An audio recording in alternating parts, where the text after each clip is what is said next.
Good morning. How is everyone doing today? I just wanted to talk about the cryptocurrency market as a whole and how it affects us in terms of our portfolios. I know we have a lot of OMI hodlers here. How's it going, everybody? Calvin, what's up from the Bay Area? Man, it must be 7:35 for you this morning. T-Mock, hey Daniel, how's it going? Creative, hello, hello, hello. How are you guys all doing? Hope you guys are doing well. I just wanted to talk about the cryptocurrency market as a whole. Abdullah, what's up, man?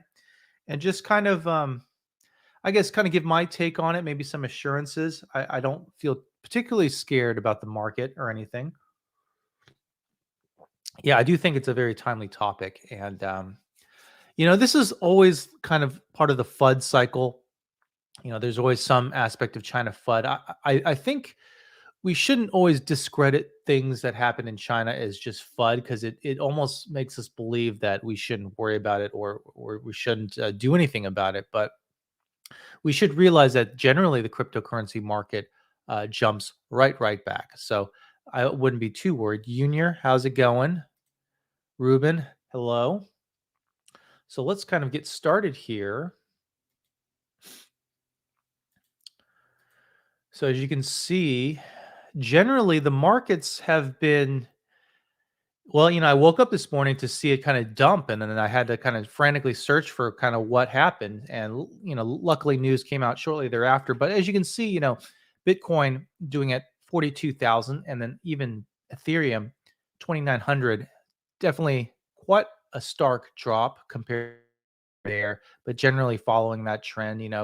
Cardano's not doing great. Nothing is really doing great here in general.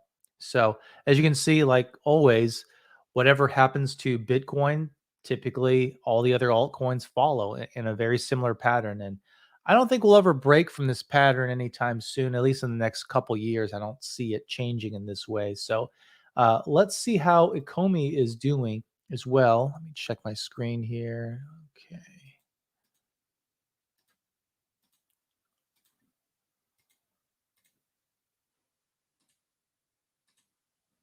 If we look at Ecomi here, Ecomi is actually surprisingly doing okay. We're trading at the 5.4 level. Haven't broken that critical level of support at 4.8. That's what we broke before when we went on this run, and we don't want to really dip below that because that usually signifies that something more is going on and we can see kind of a downturn. So, we've been doing really good kind of trading at a pretty consolidatory range, really tight range. And really it's in preparation for us to really pump. I really do believe this because we have so much coming in the pipeline. I mean, it's any day now, any week, probably going to be next week. Honestly, we're probably going to see some announcements. It's going to be exciting. Reese, I'm sure, is going to put out a lot of helpful content, a lot of Medium articles, and I know a lot of the content creators plan on covering it because I think it's going to be really confusing.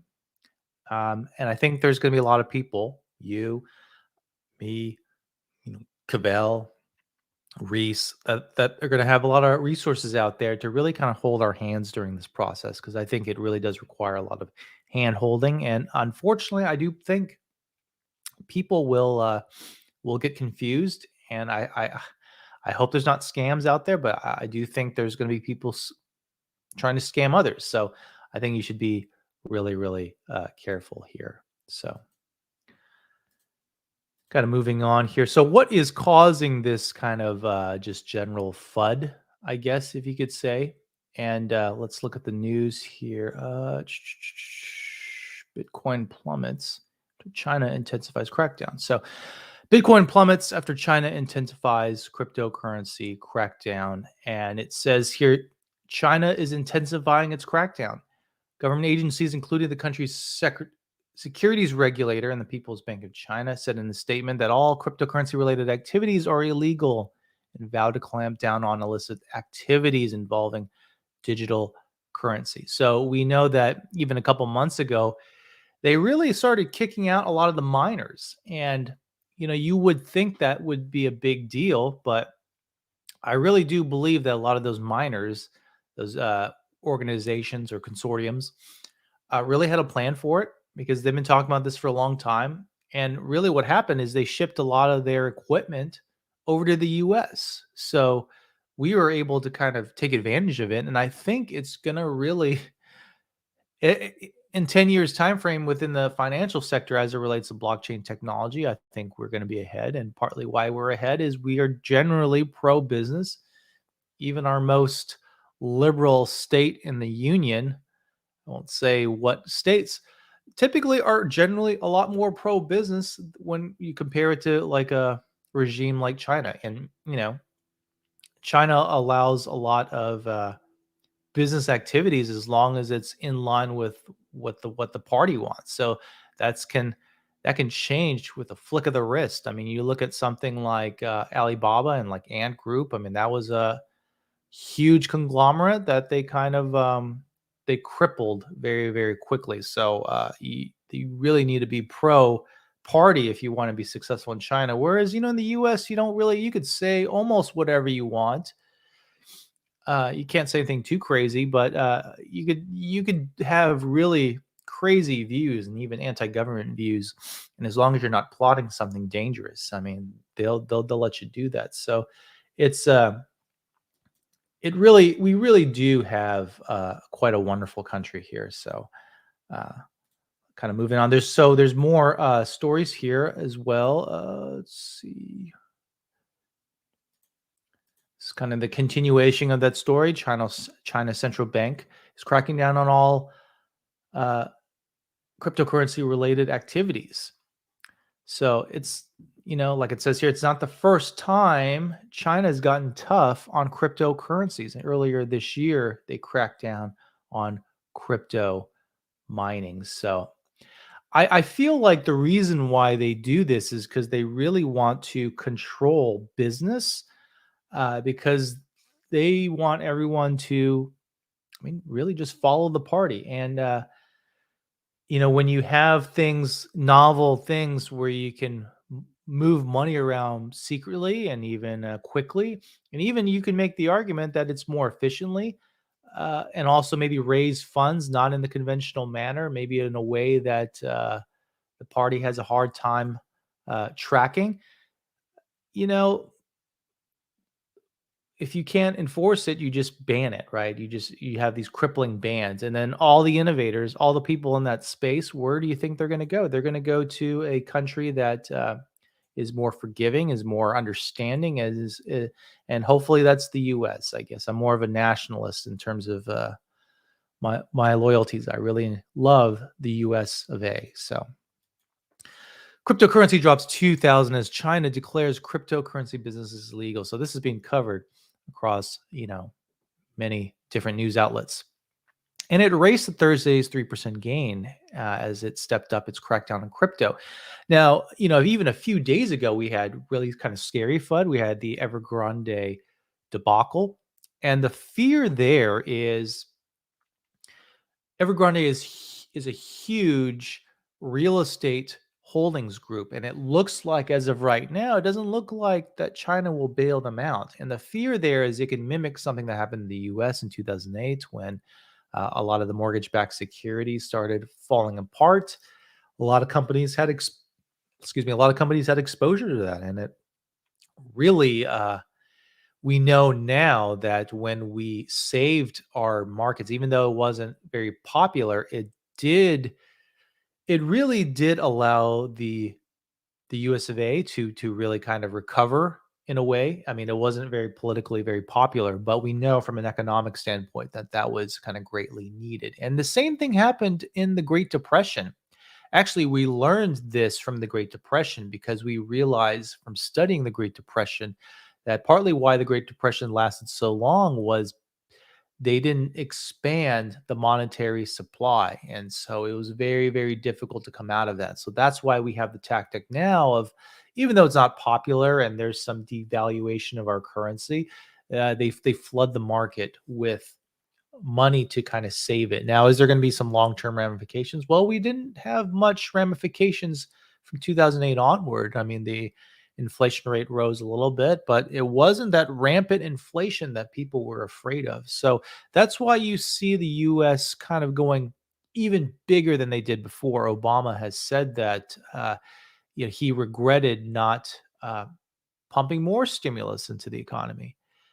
Uh, so there's that. So I think his predecessor, Biden, is doing something even bigger, learning from what they did in 2008. Now, is it too much? That's the subject of debate, and that's something I really don't know. I mean, he expanded the monetary supply about 25 to 28% because of this recent crisis the past couple of years. Are we going to see rampant inflation this time? I don't know. I'm leaning towards no, but I also will admit that I don't know. Now, there's a lot of FUD, I guess, that we just talked about, a lot of FUD in the marketplace. Is there a silver lining? And I will say, yes, there is. If you've been reading cryptocurrency news or keeping up to date, you will see that Twitter launches Bitcoin tipping with iOS, with Android coming next. They just rolled out this new feature that allows people to send payments in BTC. The new social media giant says Tips enables Twitter users to send funds to virtually anyone on the platform. And it's a way for them to help users monetize their content. They want to follow what YouTube and Google is doing. If users can be able to monetize their content and make a little bit of extra money, they're going to be more apt to produce content that is of higher quality, that keeps the eyeballs on the app. So they want to be able to fund that. I think really something like Twitter using Bitcoin is a really, really easy way to do that. So this feature is powered by Strike, an app that processes BTC transactions via the Lightning Network, enabling free and instant payments worldwide. Digital currencies that encourage more people to participate in the economy and help people send each other money across borders with as little friction as possible help us get there. So that's really interesting. And I think what's interesting is not that you can tip in Bitcoin, but the fact that companies are building functionality to take advantage of Bitcoin. This is why I believe the age of banning cryptocurrency, Bitcoin, in the US is pretty much gone. We're going to get regulated. That might suck. But in terms of banning it, it's so embedded in companies right now. Cryptocurrency is taking off. It's very popular amongst the millennial crowd. My even audience, my only audience is the bulk of it is 25 to 35. So you're looking at millennials. So this is very, very popular. The US doesn't want to ban it necessarily. They want to regulate it. So really, there's no money laundering, there's no fraud and things like that. But I would say that I welcome a bit of regulation because regardless of what you feel about it, it is coming. And I think there are some good things. There's always a double-edged sword with regulation, but I think there are some good things with it. I think we don't want the days of, you don't hear about this too much, but the days of exchanges just going downhill and just rug pulling. We have rug pull tokens that these projects, these fly by night projects that prop up a coin, kill the liquidity and take all the funds. I mean, you hear about that all the time, and then even just exchanges that they just take everything and then they flee. We don't want this anymore. We don't want some random individuals with ulterior motives doing something like this and just taking advantage of us. I mean, that's still why to this day I use something like Coinbase, something I really, really, really trust. I mean, I use Bitforex to get OMI, but it's not something I enjoy doing. I very quickly get it off Bitforex unless I'm trading. So welcome the regulation actually, and I know some people may not agree with that, but I think it's definitely important here. So another piece of silver lining here is, if you look at here, how many people own, or how many public companies own Bitcoin? We have something like MicroStrategies. 114,000 Bitcoin, followed by Tesla, Voyager, Square, a lot of other organizations here, totaling roughly, I think it's 1% of the market here. Let's see, yeah, approximately 1.083%. So, in governments, even, Bulgaria, Ukraine, El Salvador, Georgia, private companies, a lot of groups there, ETFs control quite a bit of the market. And here's the thing, the reason I'm not scared about this type of FUD is we have good news coming in terms of Bitcoin as well. In terms of, let's see here.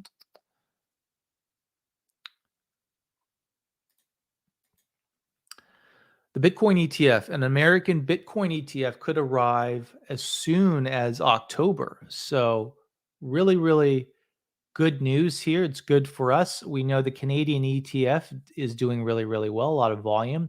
It could arrive as early as the end of October, a senior commodity strategist at Bloomberg Intelligence says. So he notes that more than 30 applications to establish BTC ETFs, that the pressure for the United States Security and Exchange Commissions to approve ETFs was increasing due to the huge volume and huge demand. So now would be a good time to potentially buy the dip because we know that most likely we will get an American BTC ETF and they're going to start, you know, buying a bunch of Bitcoin. So it's going to be good. So the short of it is, I want this to really just be FUD. This is FUD for sure. It's fear, uncertainty, and doubt. We bounced back from Evergrande, and we're going to bounce back from this within a day or two. Now we should watch it because it can change at any given moment, but we should just watch it. So let's kind of take some questions here, if there are any. T-Mox says, I love this dip, great buying opportunity. I feel like OMI is built to be bear market proof, but only time will tell. What I'll say about that is, I don't think I don't think anything is bear market proof. I don't really like that. I think it gives us a false sense of security. But I will say that I do believe OMI has bear market resistance. Why is that? Because it's tied to a token, or excuse me, it's tied to a legitimate business. Eventually we're going to be able to use our OMI tokens in order to buy land, in order to buy collectibles. It's going to be the currency of the VV verse. If you guys have been watching Cavell, he's been putting out a lot of content related to the Chinese interview with David Yu. And that's really, really cool because he says that the VV verse is going to be their primary focus. So I think that's really, really interesting that would be the primary focus. That's where we're going to be able to play with our collectibles, do fun things like that. And I think when we have a real product that's really fun, that's relatively inexpensive to get into, I think there's going to be a lot of resistance there. So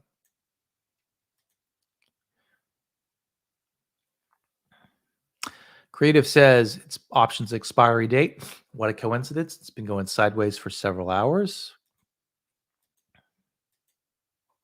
So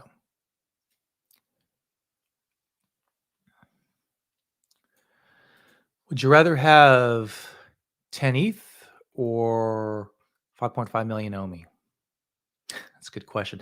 Actually, I would stick with OMI because I think the returns are greater.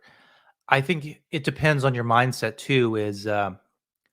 At this point, I have a very high risk tolerance just from being in crypto. I think anyone who's in crypto the survivors really have a high risk tolerance. So I think 5.5 OMI is where it's at. We're just ready to pop.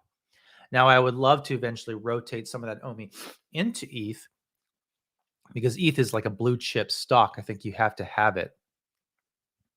Junior says, I can't wait for us to get MTL. I got 10K already to withdraw in gems to pump into OMI. Yeah, see, this is kind of the thing too, is this is why MTL is so important. The people, the successful flippers, they have a lot of money, but what are you going to do with it? Are you going to take a 20% loss and use a proxy to transfer your money in and out? Or are you going to keep it there, and most people are deciding to kind of keep it there. But once that MTL is released, once that's enabled, a lot of money is going to be flowing in and out of the app, and I think overall it's going to be very positive for Omi price.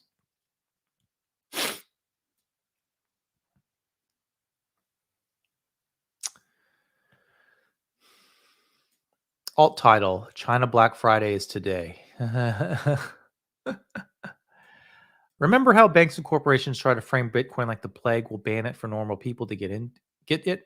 Why while they were all secretly buying for themselves? I think in terms of 2017, I don't believe they were buying, but I think very recently they have been.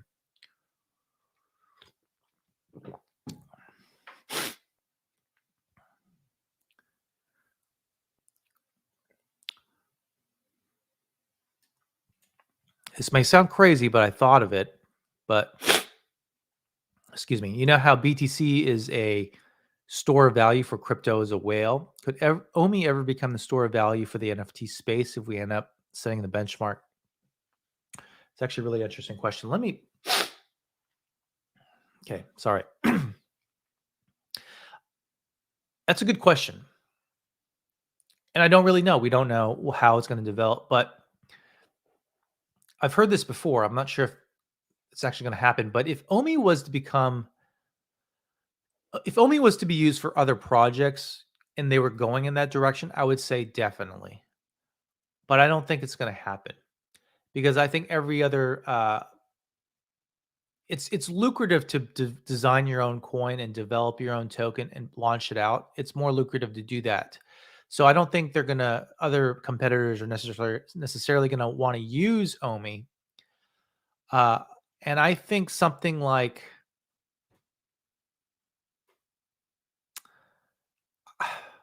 I still think it would be ETH. I think ETH is kind of the store of value right now. That's kind of why we're going on the ERC20 chain because that's where all the transactions happen. I mean, if you look at OpenSea, everything is listed in ETH. I don't know what will happen with OMI when we launch on OpenSea, but I foresee that you'll still have to swap your OMI for ETH to be able to buy it because it's just the currency of choice for a lot of people right now. Ethereum is just so big, so I see Ethereum being as a store of value. But if OMI is for a couple of years at least, if OMI is able to establish itself as the largest official licensors of NFTs, I mean, that's gonna really OMI could be the number two store of value, but I think Ethereum is still always going to be number one. Zach R, how's it going, man? Big supporter, Zach R, for the channel. Always donates, and I always really appreciate it. All of it goes to the channel. If you haven't noticed, I don't know if you've noticed my sound quality. I'm hoping it's gotten a lot better because I do have a really, really expensive microphone, the Shure here. What is it called? SM7B, kind of the YouTuber standard there. So everything goes towards the audio there. Amy, how's it going? Pop, how's it going? Germany must be in the afternoon, evening, something like that. Calvin says one day YouTube users will tip an Omi. Big bet. Audible Collective. This seems like old news by now for OGs. Yes, and that's kind of what I want to say is we should know what's going on in terms of FUD because it can change. But we know the same old story. Crypto dumps a few days later, or like maybe a week later, it goes back up. So nothing to really worry about unless it develops in a big way. But I think people by now have really priced in that China likes to just do things that suit their own interests and penalizes the individual. So I think if you don't know by now, you're going to pay for it, right? So staking, I get this question all the time. Oh, not this question. Calvin says, when will staking become available for OMI? And staking will be a thing, but it won't be staking you won't get other OMI tokens from it because they want to avoid the perception of becoming a security and being regulated by the US.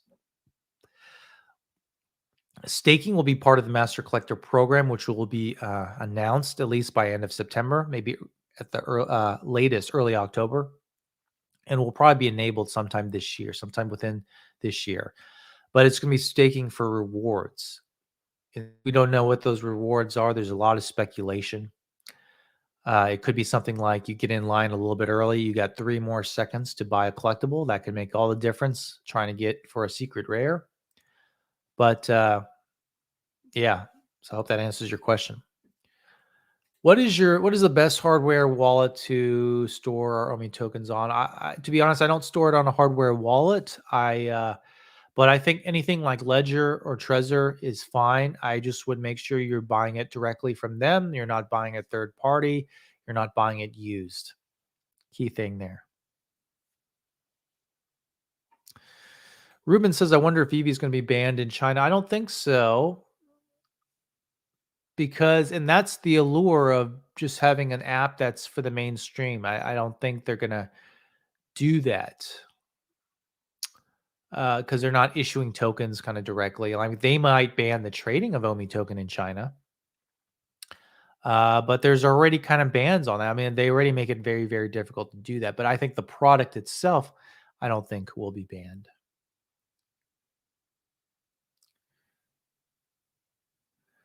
Two, will OMI held on a Komi wallet be affected by the IMX bridge swap? From what I understand, and from previous experiences that we've heard about, I think you'll have to swap it. You'll have to send it to a swap site, but we don't know. I don't think they'll do it automatically for us because there's a legality thing with that. You know, it's like they can't just take your stuff. They'll give it right back, but they can't just take against our will. There's a legal aspect to that.